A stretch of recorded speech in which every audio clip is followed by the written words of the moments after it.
Bom, vou agora descrever a solução radical que o Sampaio dá para o problema das singularidades na teoria da relatividade generalizada. Por ser muito radical, eu vou tergiversar. Vou começar pelo novelo, que, ao contrário do Sampaio, dá uma solução palatável, em que apenas bypassa as singularidades da teoria, mas permanece com o cerne da teoria, com as ideias gerais. O Sampaio, baseado-se numa análise lógica, das tais lógicas que eu citei, e do projeto do Descartes, de geometrizar tudo, o mundo inteiro tem que ser geometrizável, ele conclui por um processo que eu explico, mas não vou explicar aqui, que, na sua perspectiva, o Einstein botou o ponto final da modernidade intelectual cartesiana. Chegou aonde podia chegar. Geometrizou a matéria. O Einstein já tinha geometrizado o tempo como uma quarta coordenada espacial. O Einstein simplesmente fez ficar equivalente a densidade da matéria com a curvatura do espaço. Transformou matéria, massa, em resistência. Ponto final, acabou. Não tem mais o que fazer. O próprio Descartes geometrizou a álgebra, que já vinha lá dos gregos. O Newton, utilizando a geometria, cria as técnicas de cálculo integral e diferencial. O Einstein geometriza o tempo na relatividade restrita e geometriza a matéria na relatividade generalizada. Ponto final. Tudo é massa, tempo ou espaço. Tanto a massa, o tempo e o espaço geometrizados, não há mais do que geometrizar. Ele simplesmente bota um ponto final. E realmente esse ponto final é mortal. Porque você não consegue, vamos dizer assim, geometrizar a mecânica quântica nesse nível. Nesse nível diferencial, nesse nível não euclidiano. Porque se ele geometrizou a massa, ele teve que matar os gregos, matar Euclides.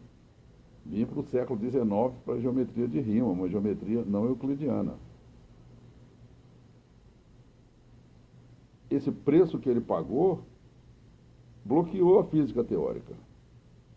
De 1930 para cá, fizeram avanços laterais, mas não avanços que se espera, que se sonha, que o Einstein morreu tentando, e que de lá para cá não se avançou.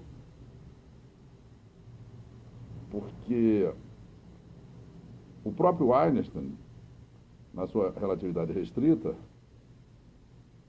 ele conseguiu, por assim dizer, geometrizar o eletromagnetismo.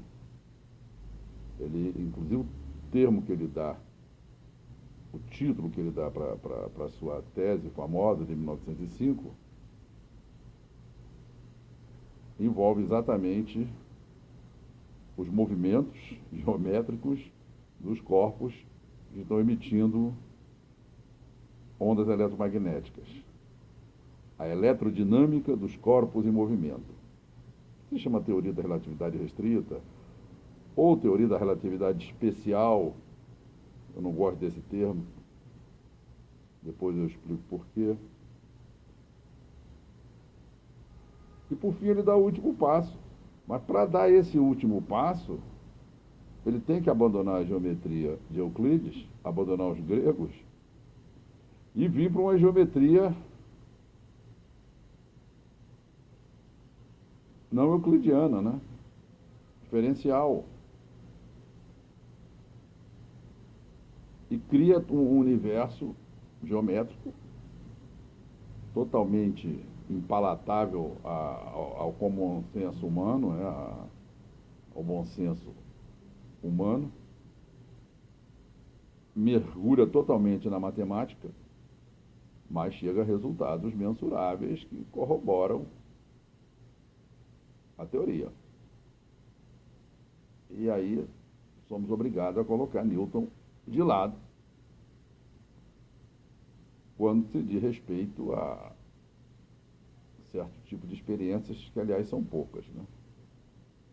Não chegam a 10 experiências cruciais em que a relatividade geral se sobrepõe à clássica, à gravitação clássica. E, bom, depois de toda essa tergiversação, eu vou voltar à solução dramática do Sampaio. A solução dramática do Sampaio é simplesmente dar um passo atrás, abandonar a teoria da relatividade geral e renovar a gravitação newtoniana. Essa renovação da gravitação newtoniana tem duas faces. Uma face já estaria propriamente pronta, e a outra face seria a contribuição originalíssima de Sampaio. A parte pronta se resume a você dar um delay na gravitação clássica.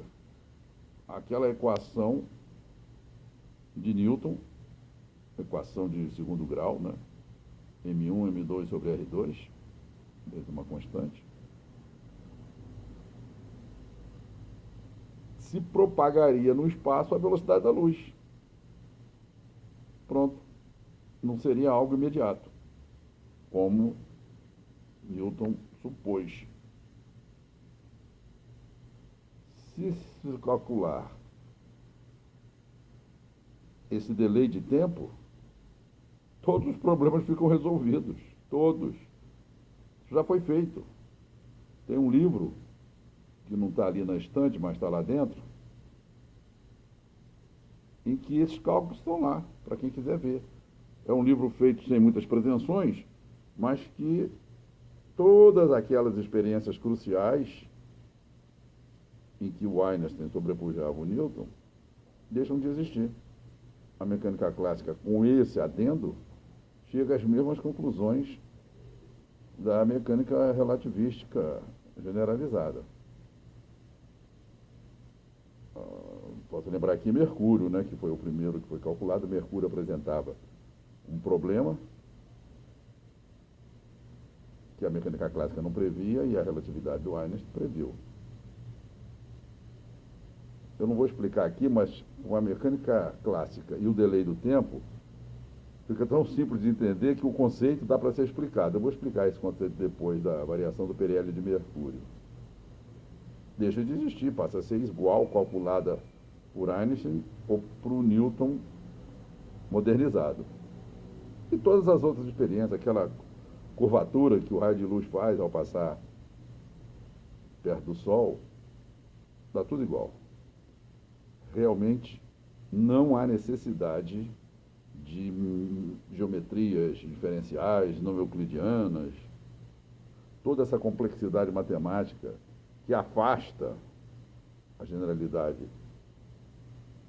E, por outro lado, até atrai algumas pessoas, né, que se sentem isoladas naquele universo que poucos se dão ao trabalho de penetrar, porque esse é um outro lado que dá uma dica, é um universo estéril. A relatividade generalizada nunca produziu tecnologia nenhuma. A restrita, não. Para você calcular o GPS, tem que usar a restrita. Senão, tem erros expressivos. Agora, a generalidade nunca gerou uma única tecnologia. É uma teoria infértil e já está aí no mercado há sei lá quantos anos. Em 1915, ele apresentou na Academia Prussiana. em termos práticos, como dizem os pragmáticos, até hoje não serviu para nada. Só para dar umas explicações. Mesmo assim, não explica muito não, hein? Ela, na verdade, criou um drama, porque como ela não se aplica nas galáxias, ela se aplica bem internamente no nosso sistema solar. Agora, se você for para as galáxias, desde 1930 já se sabe que os conjuntos de galáxias se comportam de maneiras que ignoram a relatividade generalizada. Eles tiveram que fazer uma hipótese ad hoc monstruosa, que eu nem vou citar aqui, porque esse aqui já está suficientemente antipático aos físicos para eu colocar mais esse senhor na jogada, que foi, na verdade, criado para salvar a relatividade generalizada no que diz respeito aos movimentos galácticos. Até o teórico criou isso, criou de brincadeira, depois foi levado a sério. Mas, enfim, voltando à vaca fria, a proposta do Sampaio é pura e simplesmente recuar, uma retirada. Uma retirada é uma atitude militar correta, não é uma derrota. Temos que nos retirar, esquecer a teoria da relatividade generalizada e avançar na linha do Bowler, mais o que o Sampaio propõe, que fica para outra hora.